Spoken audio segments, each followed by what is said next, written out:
Cool. There we go. That's us recording there. I've actually got my phone set up as a camera. So that's what I'm footering about. So my phone's a webcam connected to my computer. So it's all a bit, and I've got this microphone. This is a snowball. Yeah. Well, like you it? don't really need to hold it, do you, surely? Aye, well, Can't you see, just stand it up? One of the legs has fell off. So what I could do is I could hold it down a wee bit. So there we go. Oh, be sorting yourself out, man. You need equipment, baby. My leg fell off, Raymond. I'm doing my best here, so I've holding it. I feel as if I'm doing a gig, so I feel as if I like holding it. All right. Okay, so you missed the gigging. I missed the gigging. So I better introduce this guy first, right? So this is us starting the podcast, right? So this is Raymond Mears. If you've not seen him, you've been about, how long you been about, Raymond? How long have I been about? Aye. I mean, Alcoholics Anonymous or living Aye, comedy and all that. That's what they say. When you go to Alcoholics Anonymous, they go, how long you been going about? And I went, oh. But amazingly, I'll be 54 this year. You mean in life?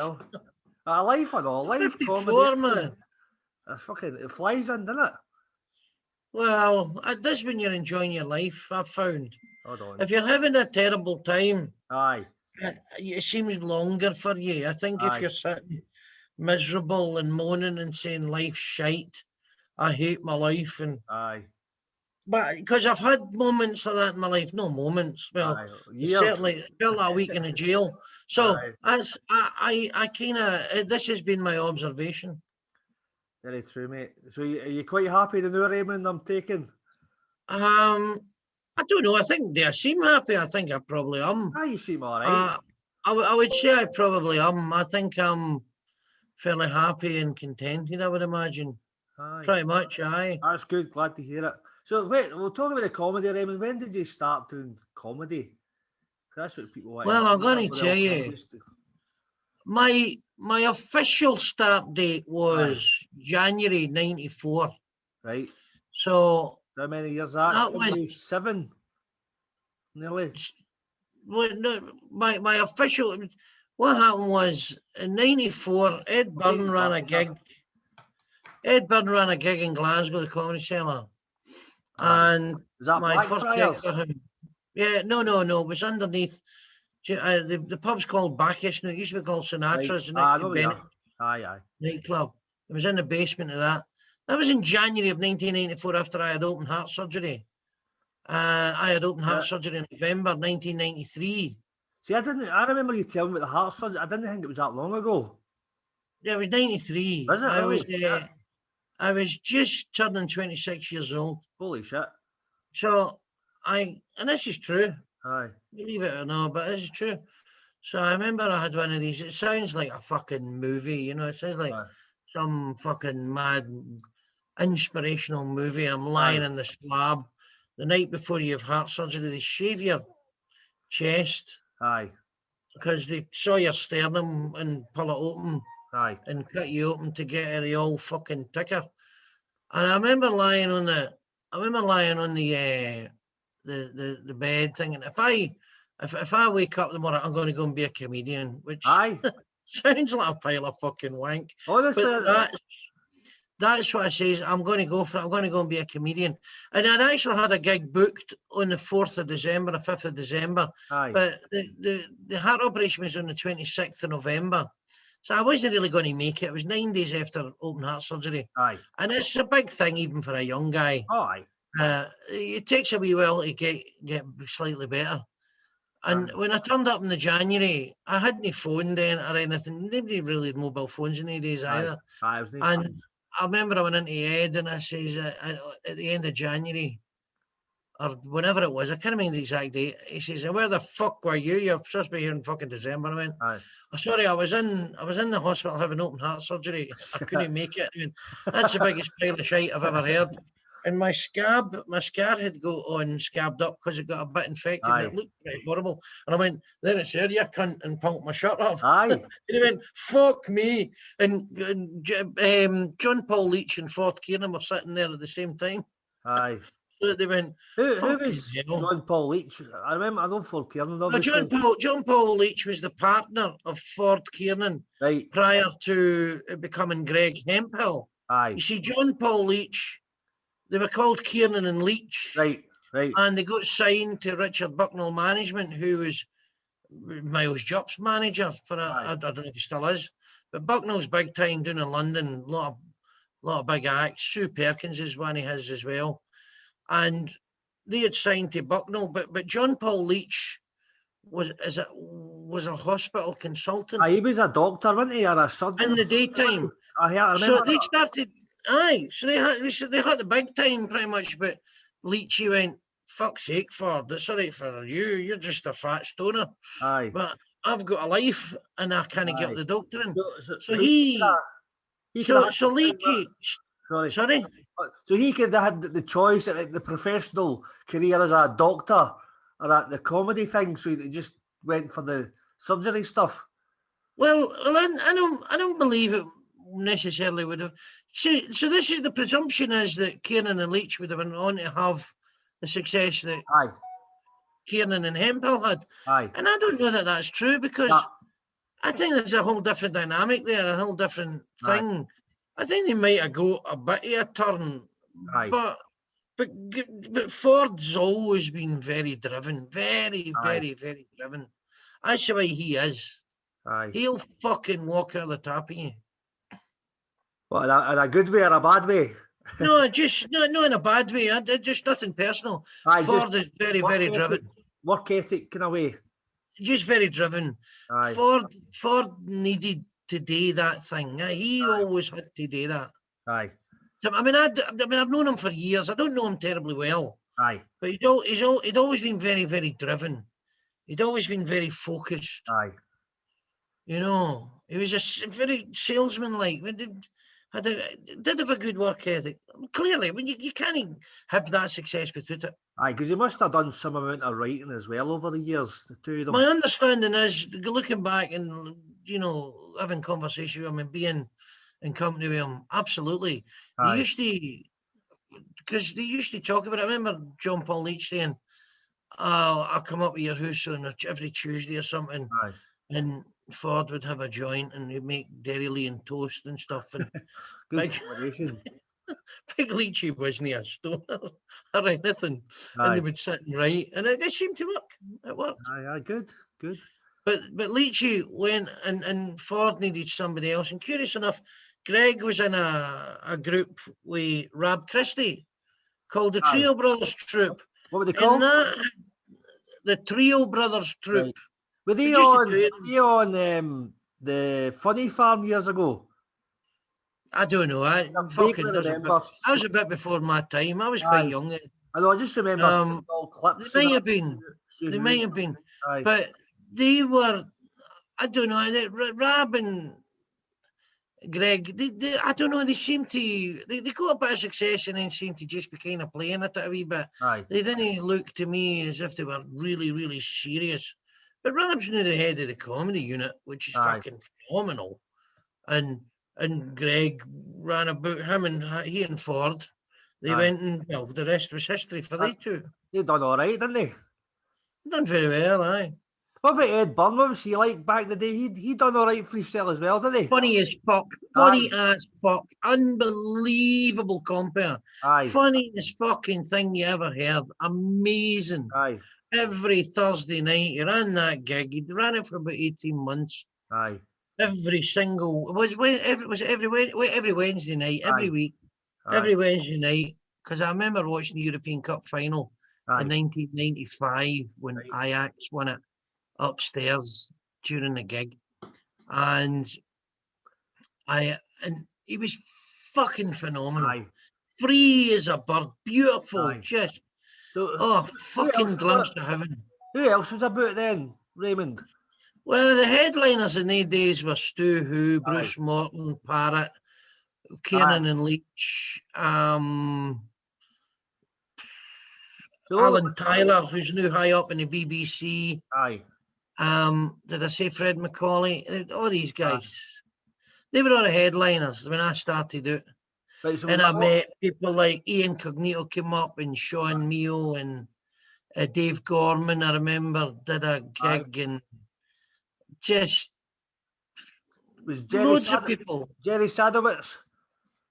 No, I only ever met Jerry Sadowitz once, and he was a miserable cunt. I just never give him the time of day. I've heard that. He's phenomenal, but I've heard a few people. He's bonkers and brilliant, the cunt. I seen him live once, and I was like, there's loads of people walking out, and I'm kind of going, why are you going to see Jerry Sadowitz if you're walking out? You know what you're in for. No, what a shower of fucking wankers. I mean, what's he done? It's not as if he's raping babies on the stage. Fucking grow up. It's like when you see Frankie Boylan walking out, it's like, what do you expect? Too many arseholes just get offended at nothing. They're fucking wankers. I just sad. Everybody's going to be a fucking victim or something. They go, you shouldn't have said that. I knew somebody once that was baldy. Oh, fuck off. That's why I've got a hat on, Raymond. Get it, fuck. I'm offended by that. Yeah, knob. Fucking knobs. Aye. Anyway. So is that honestly the decision you made to start after your heart thing? That was yes. I think I had done about 3 or 4 gigs prior to that. Right. In the previous 2 years. Aye. Where there wasn't any. There was Blackfriars existed, and I did an open spot down there. Right. And then I did an open spot out at Rico's in Greenock and fucking died horribly. And 1 or 2 other things. I just played at it. What? Was the State Bar about then? No. State Bar came later. Aye. Billy Bonkers came into orbit maybe 96. Aye. Late 95, 96, and that was, by the way, that room cooked. That was a great room. That was phenomenal. In the old days when you'd get, and Billy was brilliant. Billy Bonkers was fucking brilliant because he would just kind of go, right, I'll give you £1 for everybody that comes in the door. And in the days, to get £100 on a Saturday night for having a laugh was fucking magnificent. Did he not run that Thursday to Sunday every week at one point? No.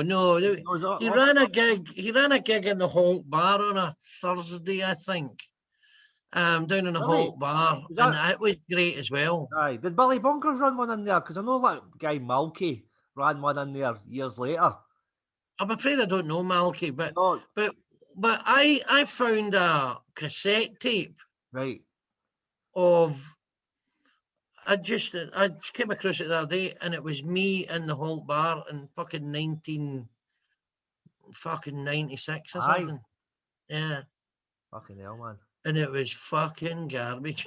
Was it? I don't know. I never listened to it. Who the fuck's got a cassette player? Aye. I've got no way of listening to it. Aye. You've got one lying about. You should put it out there, Raymond, see what it's like. Get it online. Fuck off.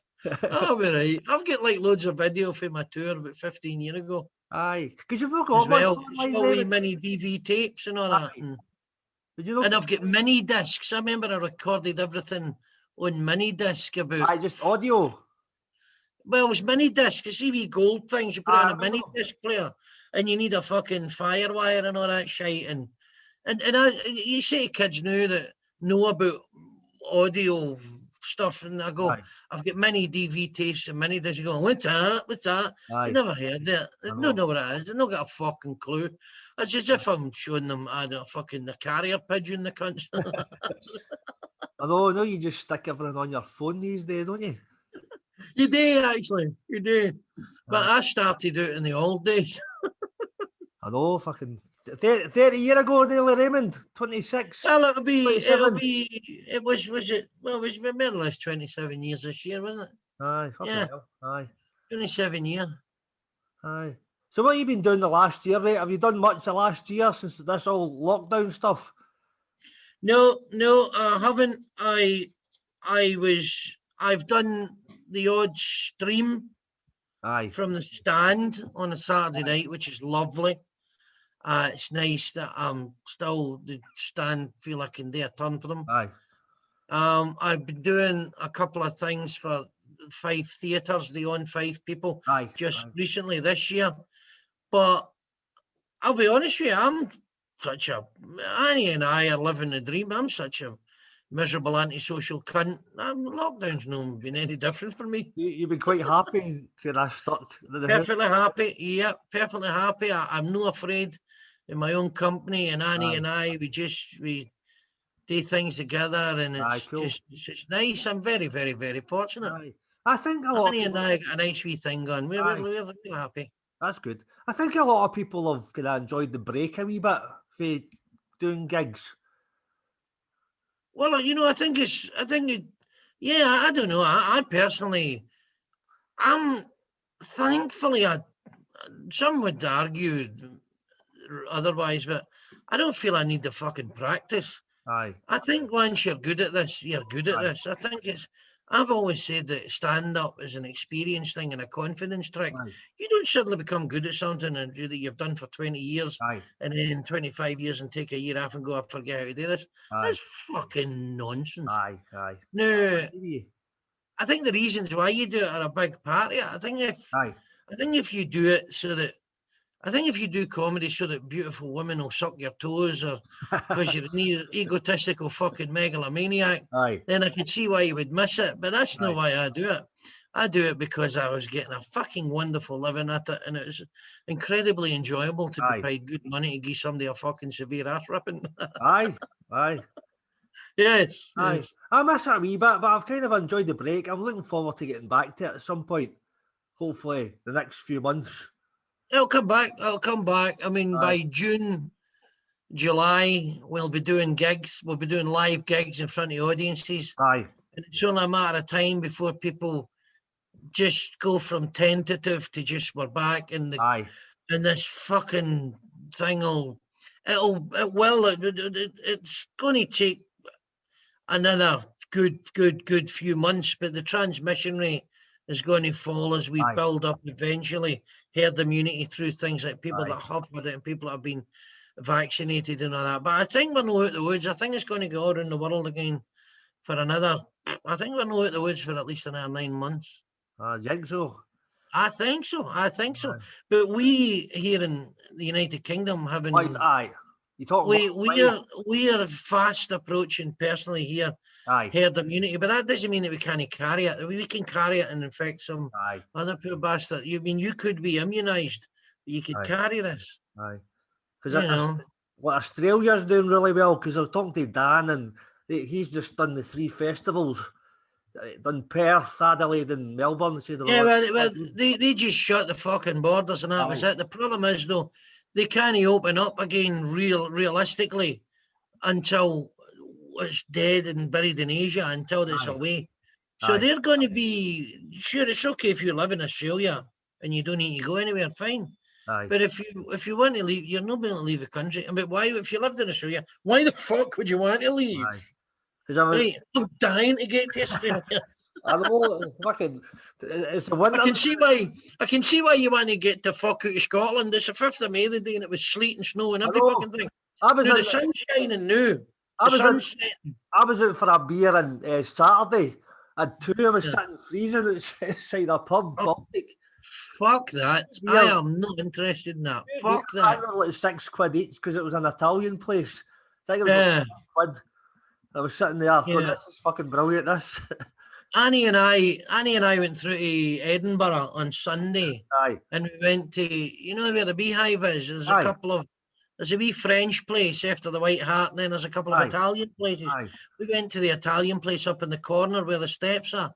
And we sat out and we just caught the hour of the sun, which was beautiful. And we sat and had a pizza and a bottle of wine, and it was fucking brilliant. It's good, isn't it? And then I was in such a good mood, I went to the whiskey shop and fucking spent £170 on a carry. Got yourself a few bottles. A few, I only get 3. Fuck's sake. I've never been into whiskey, Raymond. I've never got it. Well, I shall need to teach you, dear boy. See, that's me offending you now. I've kind of said whiskey's shite.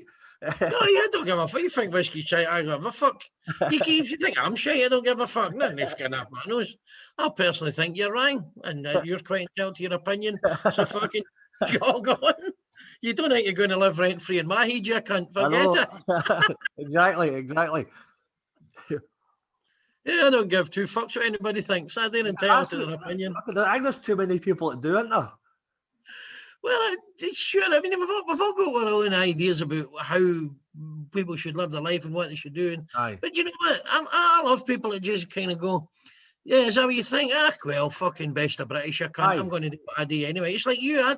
I think I love what you do, right? I love what you do. I think you're one of these people who just fucking keeps doing it. Just keeps doing it. There's just people think I'm fucking terrible. I mean, people think I'm awful and I'm too old and I'm fucking too old school. And they go, how's he still got a career? I'm entitled to just go and make a living pretty much how I want. I'm not fucking hurting anybody, right? Not my intention or anything, right?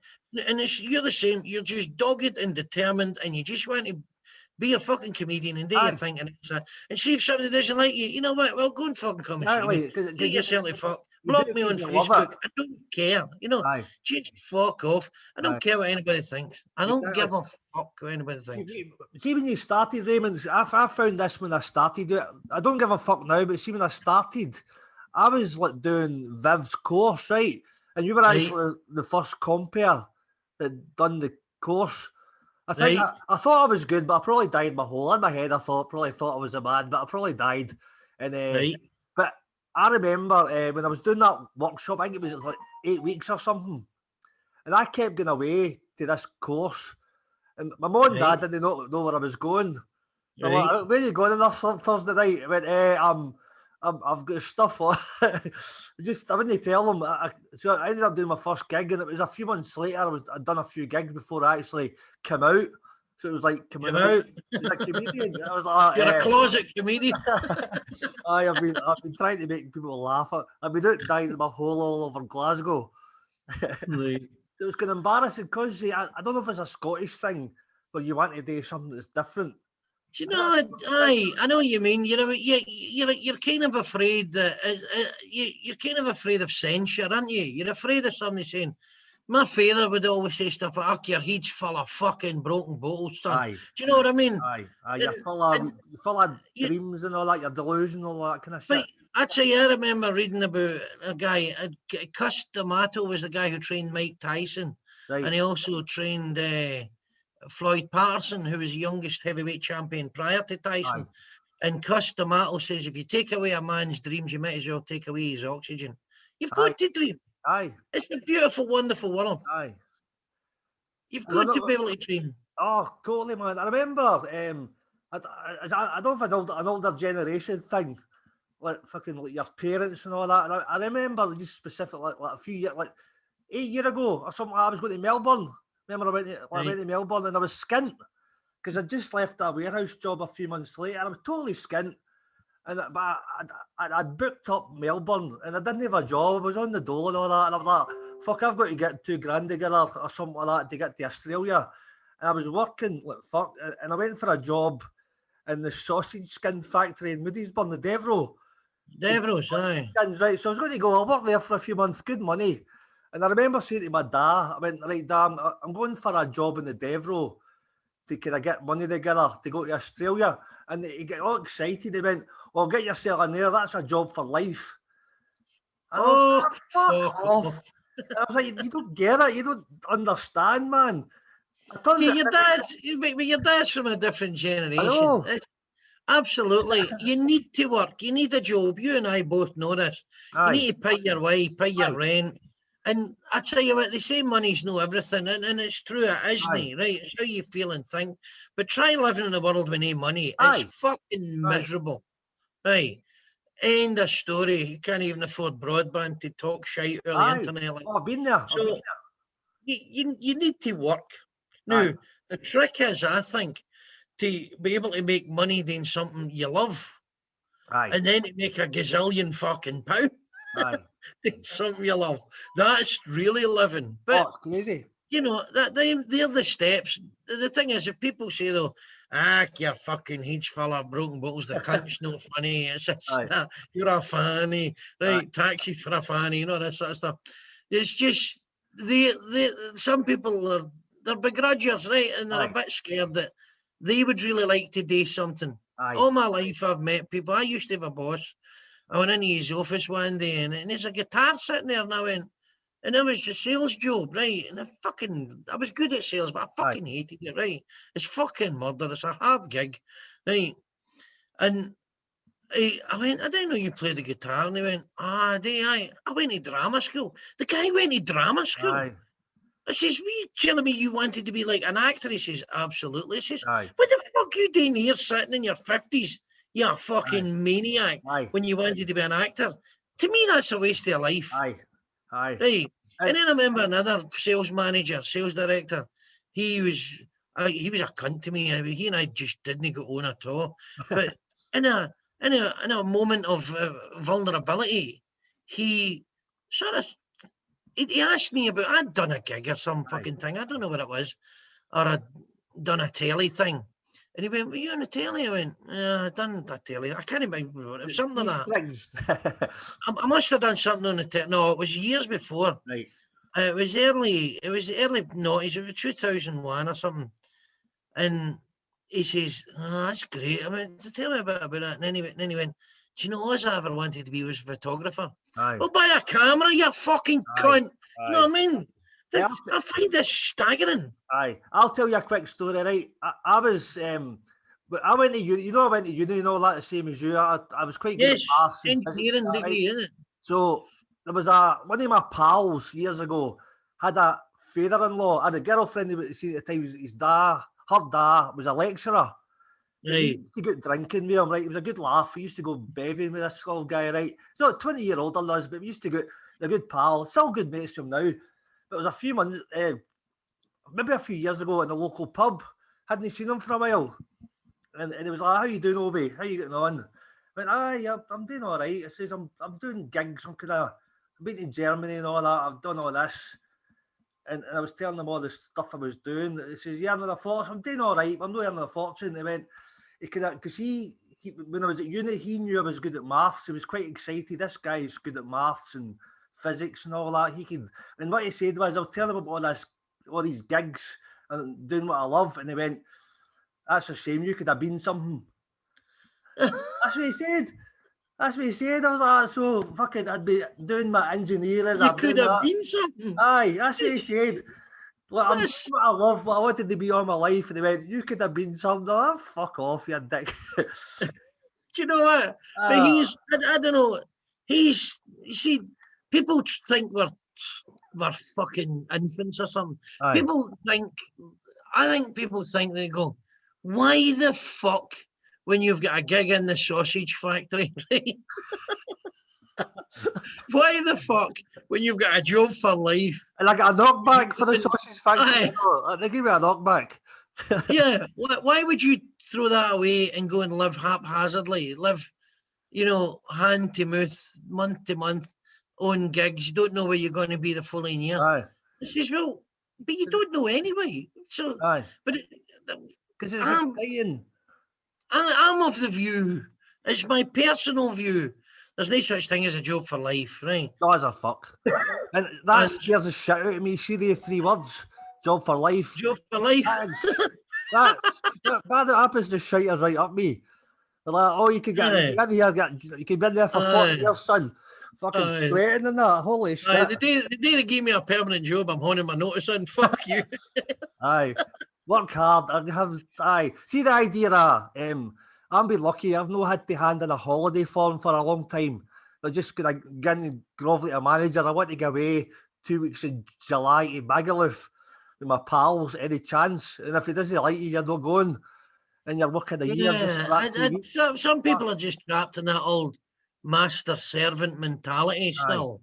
Just this idea, I'm the boss, and for some reason, nobody knows about, other than my inadequacies, you're not doing what you want to do, because it fucks me right off that you seem to be happy, and I'm the boss, and I'm no, and I should be. Fucking stick your job up your onion, you cunt. Stick your job up your ass. So I was going to talk to you about Raymond Mears. That movie you did, see the one I tell you I watched, the one on Amazon. Oh, Next Time, Ned. Aye, when did you make that? I'm trying to work out how long ago. I'll tell you when we made that, right? That was made in 2006. Was it? Shit. Because you see the shots of me in it. You see me in it, and I'm still a fat guy, but my hair's a lot redder than I was a wee bit younger. So was this long ago or what? Aye. So when did it get released? It got released. What year is this? I don't even know. It got released last year, didn't it? Aye, because what happened was on Amazon. Here's what happened. Right. Next time, Ned, if you haven't seen it, you should see it. It's a fantastic movie. Next time, Ned, it's on Amazon Prime and it'll cost you $3.49. I don't know. Something like that. Well, I probably did. I pay for it. I might have even paid for it myself. And I fucking made the movie. Anyway, the point is, it's about this guy Ned Randall, his wife left him. His son, he's estranged from his son, and he lives with his mother. And he's 30 odds. What age was at the time? I might have been late 30s at the time. And he's 30 odds, and he will not do anything except be an actor. He will not do anything because he's got fast forward syndrome, where he imagines himself as an ancient old guy being a security guard, or an ancient old guy in a fucking call center covered in cobwebs or something, right? So he just wants to be an actor. That's his dream. That's all he wants to be. And he's a fucking joke to everybody. He's ridiculous. He's delusional and he's mental. Right. He's everything that people would probably ascribe to us. He's everything that lecturer ascribes to you. He could have been something. And if the lecture's watching this, he's still a pal, but I don't... Right, but so that's the point. Here's the point, right? So it's about his story.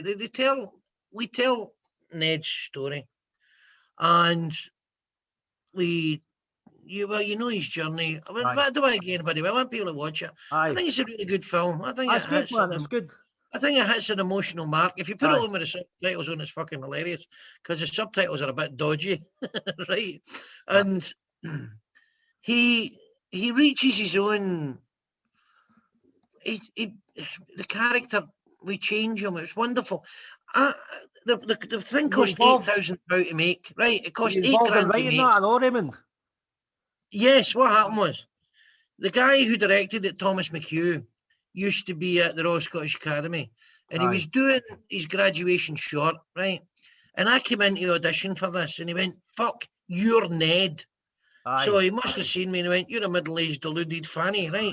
So he went, I did the character perfectly, He went, "No acting required," right? So he went, "You're Ned, I've got this idea." So I went to his house a couple of days later, and we storyboarded it, and he came up with a script within fucking a week. Unbelievable, amazing, right? So and I read the script. Did they have the idea for the movie first, and then? Yeah, well, he had the character running about in his head. Right. He had this character rolling about in his head, fucking, and then he saw me and he went, "You're that guy. You're him. You're Ned, right?" So he wrote the script, and then I went, "Okay, this and that," and we worked on it together, and we kind of expanded it, and it cost £8,000 to make. I put £4,000 into my own money, and his brother put £4,000 in, and we just made the fucker. We just fucking made it. We put a crew together. We had a brilliant art director. We had a fucking brilliant cameraman. We had a great sound guy. We had fucking brilliant producers. Right? And it was fucking amazing. We begged, borrowed, and stole. We went panhandling to every cunt, and we got the fucker made, and it was magnificent. And if I'd have went to film school for 5 years, I would never have learned as much as I've learned about filmmaking as I did in the 2-3 months we made Next Time, Ned. Did you just kind of wing it a bit and kind of work out as you went along? Was that part of it? No, not at all. It was no, not at all. The script was written and it was finished, and we shot the script, and the big thing we had to do was each individual scene required a location. We required a hospital. So I went up to the Royal Infirmary, and they gave us an old ward for 1 day for £250. So that's what we need. So we need locations. And we need people, and we shot something in McSorley's Bar, and we shot something in the Templeton Business Centre, and we shot loads of locations. We get this lady who was a a kind of house salesperson, sold hooses for Wimpy or some fucking thing. Aye. She gave us a house, the show house in Newton Mearns, to use. Right. We got an old house off the council, the Glasgow Council, which we done up as Ned's mother's house out in Govan, in Kintra Street. But everybody worked like fuck on this. It was an unbelievable thing, a gargantuan task. Is that the hardest bit, getting locations for that kind of thing? It's just pulling it all. It's just everything. It's pulling everything together. So how long did it take? How long did it take to do 3 months. It took about 2-3 months to shoot. Aye. And we shot mostly at weekends. Aye. Every weekend we were shooting, and I had to fuck off and do a gig somewhere. Aye. That's good, man. I loved it. So I was just doing Netflix. I'm very proud of it. I think it's phenomenal. I think it's never going to fucking, Martin Scorsese's not going to be going, oh, you cunt, I wish I'd made that. Because I liked it, because it was yourself. I was like, oh, that's Raymond, I watched this. And it was like, just the kind of, the story behind it. I was like, aye, that is kind of, the kind of thinking of you as well. Just a good kind of message behind it's good. Well, very much that. It's about the message. It's about the message. And the message is, I'm a great believer that, I honestly believe this. Do something honestly that is going to make you happy. Don't do something that's going to make you miserable. And never, ever, ever, ever, ever do something for anybody else. Do it for you. Aye. Do it for you, for the right reason. Do it for yourself. Don't do it for anybody else. Don't, because you want somebody to love you, or you want somebody to say how great you are, or to get beautiful women to suck your toes, because it doesn't happen. That's 3 times you've brought up the beautiful women suck your toes, Raymond. Is this, but that's a line of the film. That's a line of the film Signs. Have you ever seen Signs by M. Night Shyamalan, where what's his name?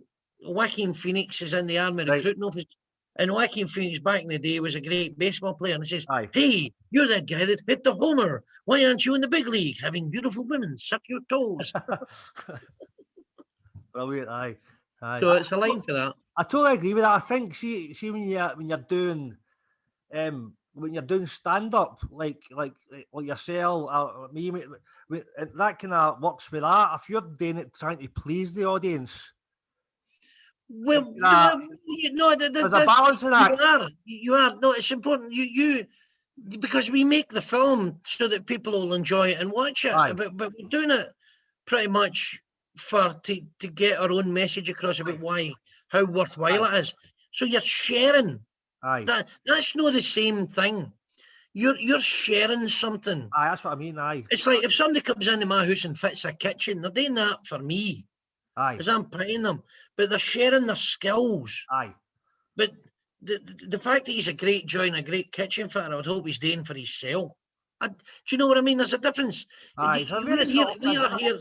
One of the reasons we're on this earth is to serve other people. I mean, we're here. That's what I'm getting at. That's what I mean. To make the world a better place. So if you go, that's what I mean is if you go on stage trying to get something from the audience. So if you're going, I need these bastards to validate me. No. You give them permission to book you. You give them permission to book you right in the bus. Aye. Because I remember, there was a gig a few years ago in Edinburgh where I was helping out a guy. I was just helping out the guy with the door and all that kind of stuff to stop people coming in. And he done this thing before he started his gig. Right. He looked at the audience. I'll not tell you who it was. Right. He looked at the audience and he said to me, "They're a bunch of cunts."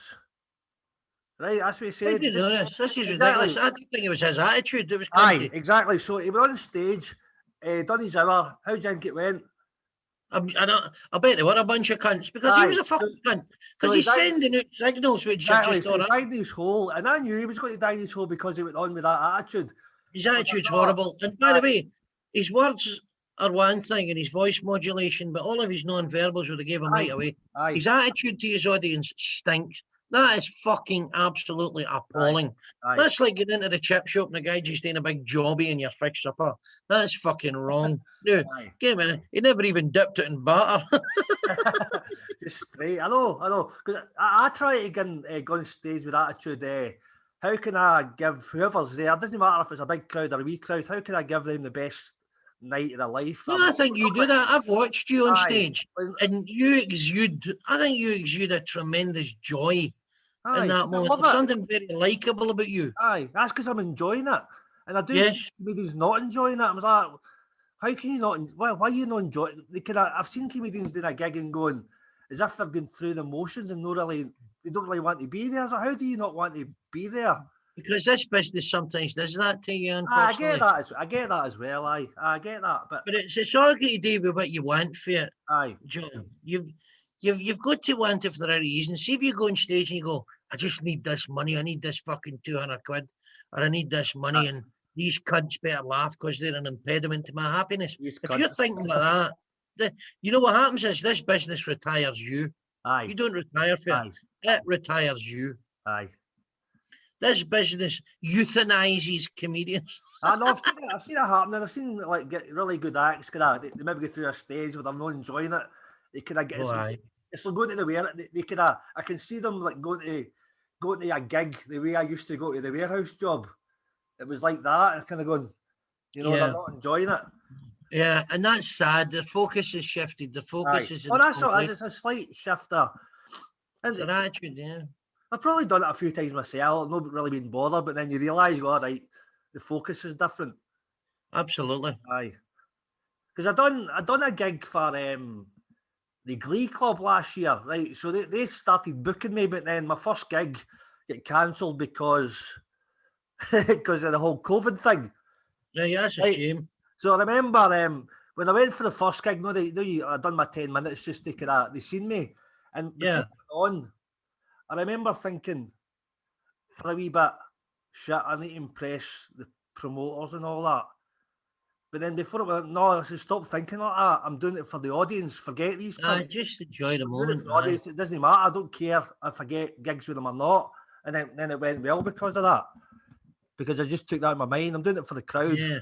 You know. Yeah, it's hard noted because it's always at the back of your mind that if I do well, this could be a bit of a game changer, and I could move up a wee step. And sometimes you just can fuck it up. Sometimes you can do it well, and that's, you know what, this is never terminal, because you know what, the world keeps turning, and things keep moving on, and everything changes. I'm going to tell you something. I'm going to let you in a wee secret, right? I book gigs. I book gigs, for instance, right? And I put the stuff up on the Facebook board, right?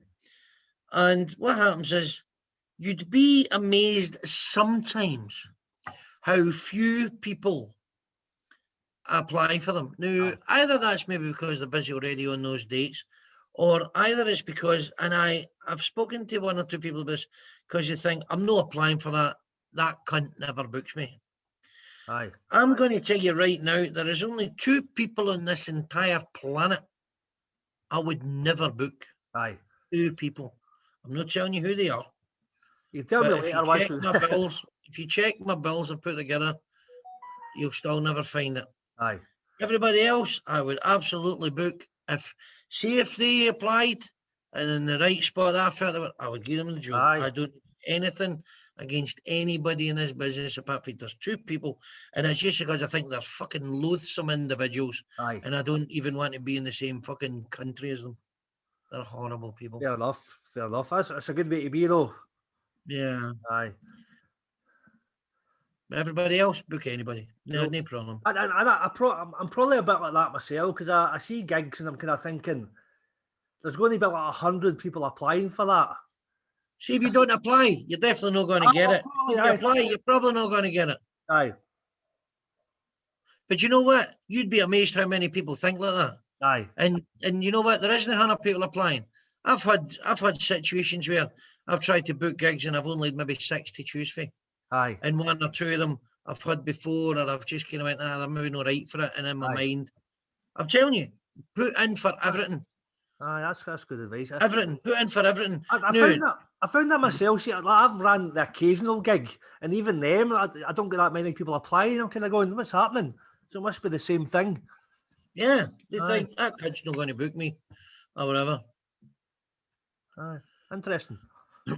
It's not how your mind works. It's all about you. You've just got to keep fucking plodding forward, one foot in front of the other in that moment.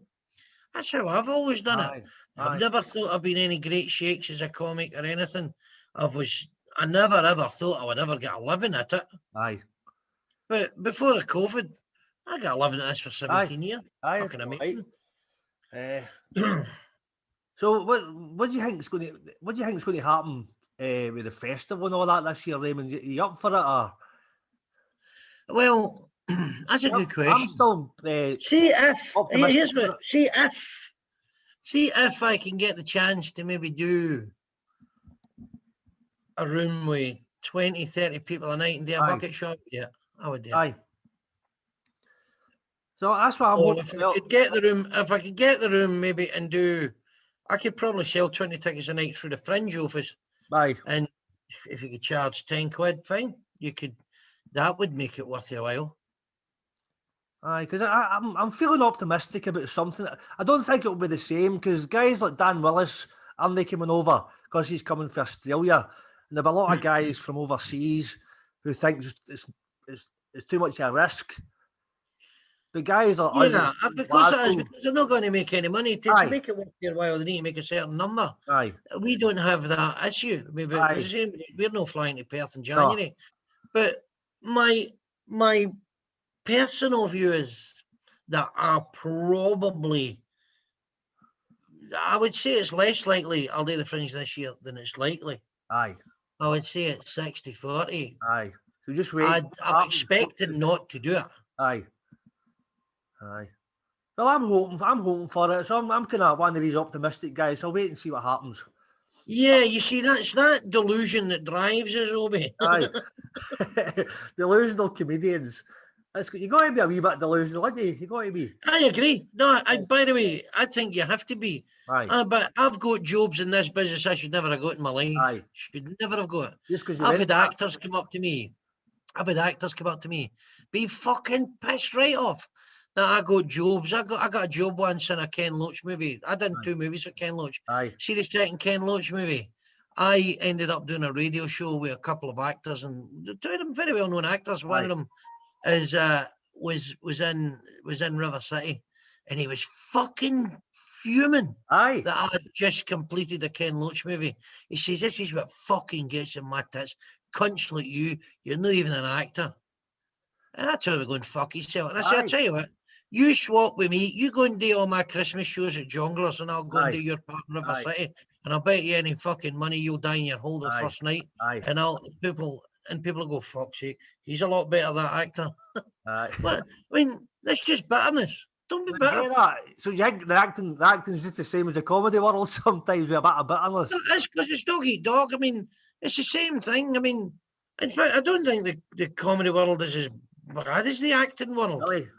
Because sadly, I think that professional actors, 90% of them don't work.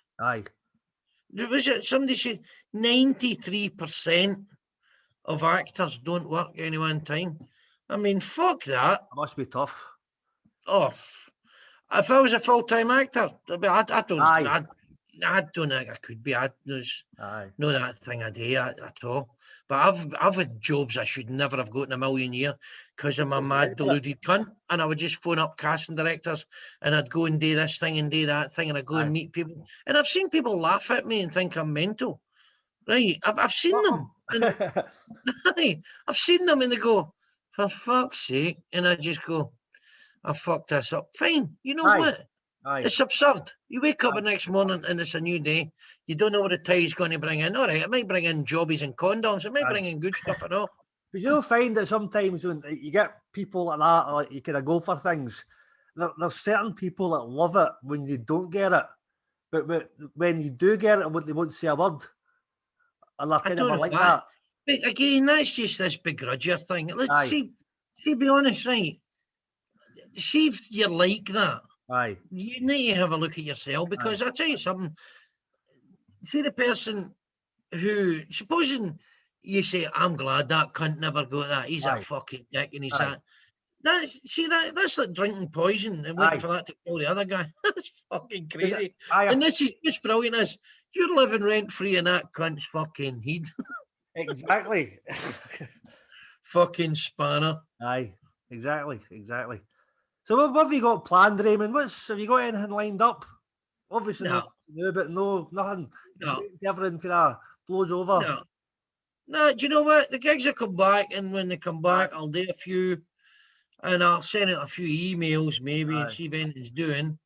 But I'm not bothered about it. I'm not worried about it. When it comes back, it'll come back. I've still got all my experience. I've still done all the things I've done. I've learned a tremendous amount. I can still stand up in front of an audience and do a job and make them laugh. And I've absolutely no question, I've no doubt in my mind, I'll get the opportunity to do that again.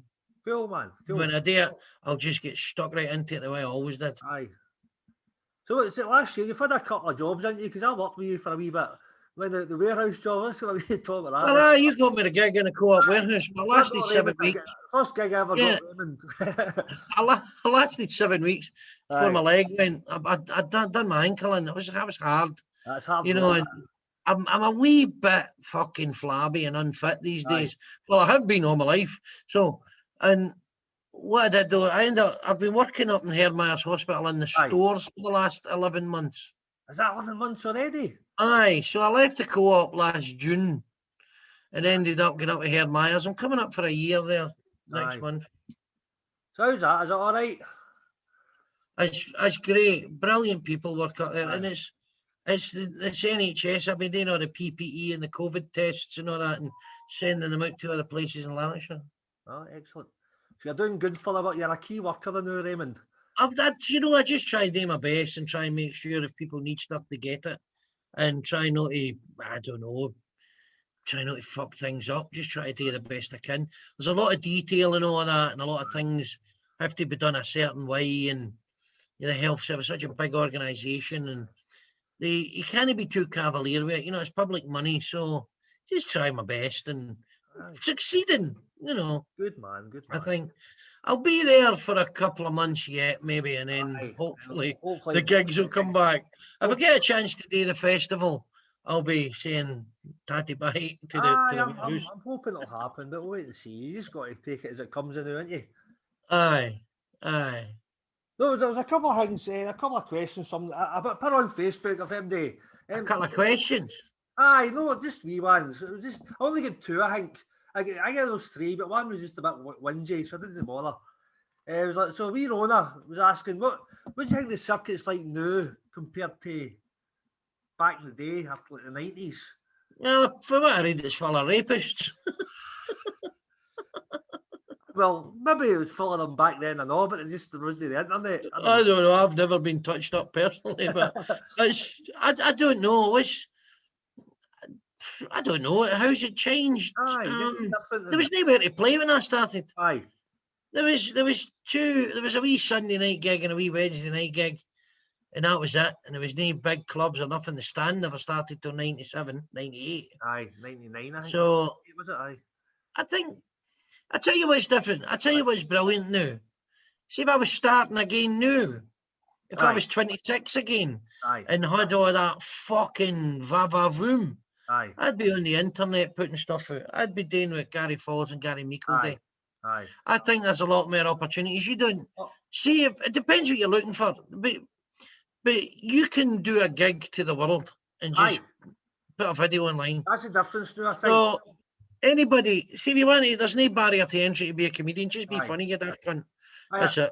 I think maybe back then you had to get on the telly to make it big, but now you can do your own thing. You don't need online, and you can build absolutely do video. You don't need to go on the TV to be famous anymore. You can be one of these viral sensations. Is that what they call it? I think so.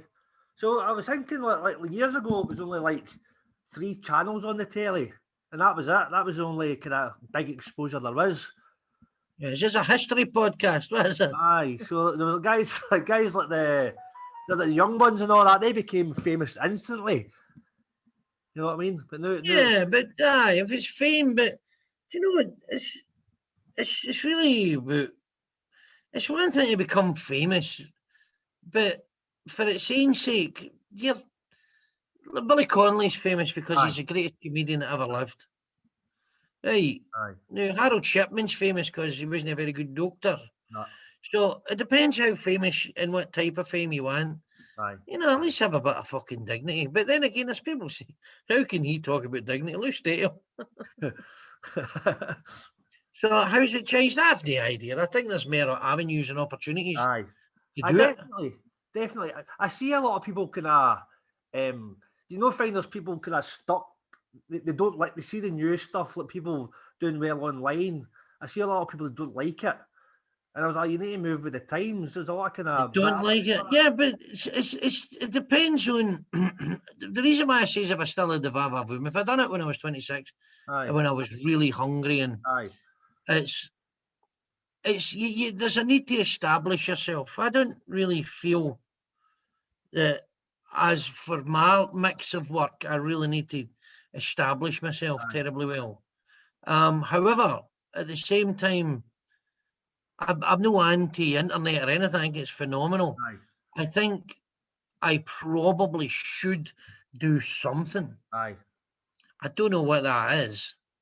I also always thought about you. If you get your sell online, you sell out big venues. You got things like the Gary Falls and Meikle are doing.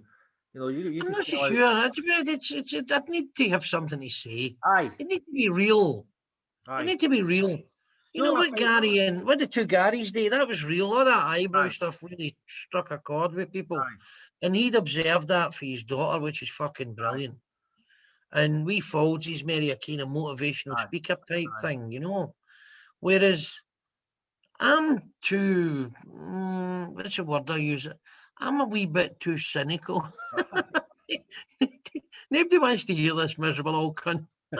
No, I think it's like Raymond. I think see when you start doing comedy, because I learned a lot for you years ago. It's like you which is why you and I are still here. That's how I'm fucked. That's how I'm fucked. You could have been somebody. I could have been somebody. I should have stuck to my engineering. You fucked up my career.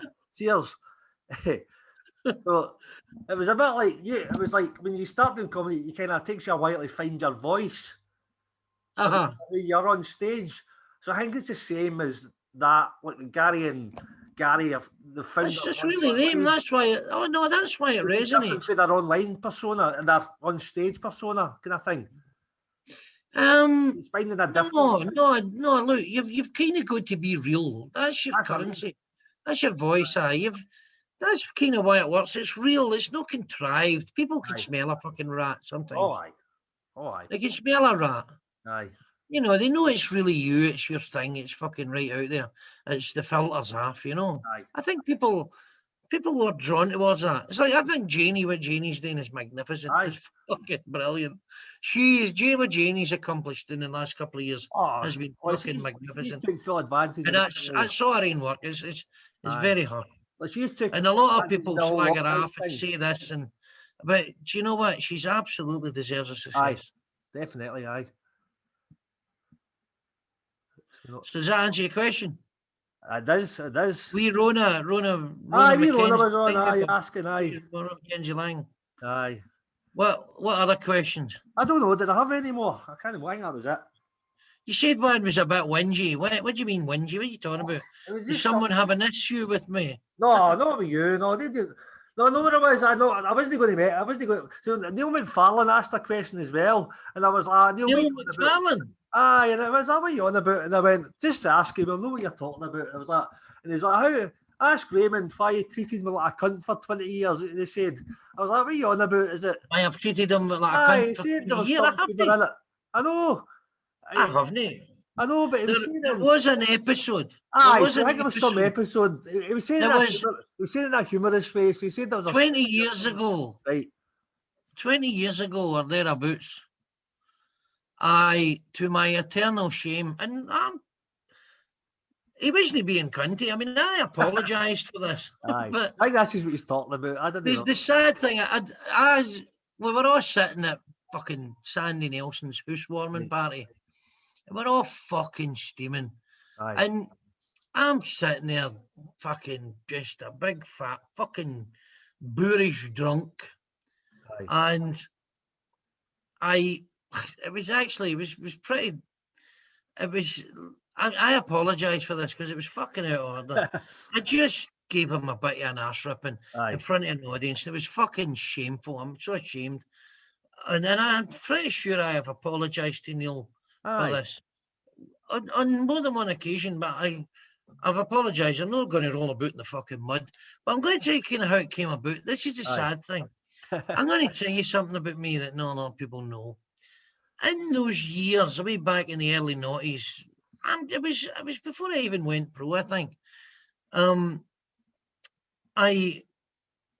was married at the time, and I was a very lonely, suggestible, insecure egomaniac.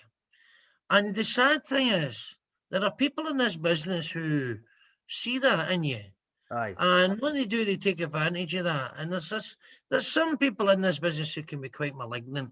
And, you know, I was very easy, and to a degree, maybe still are these days, but I'm kind of very easy to, it's very easy to me, fucking, you put the bullets in and I fire the gun.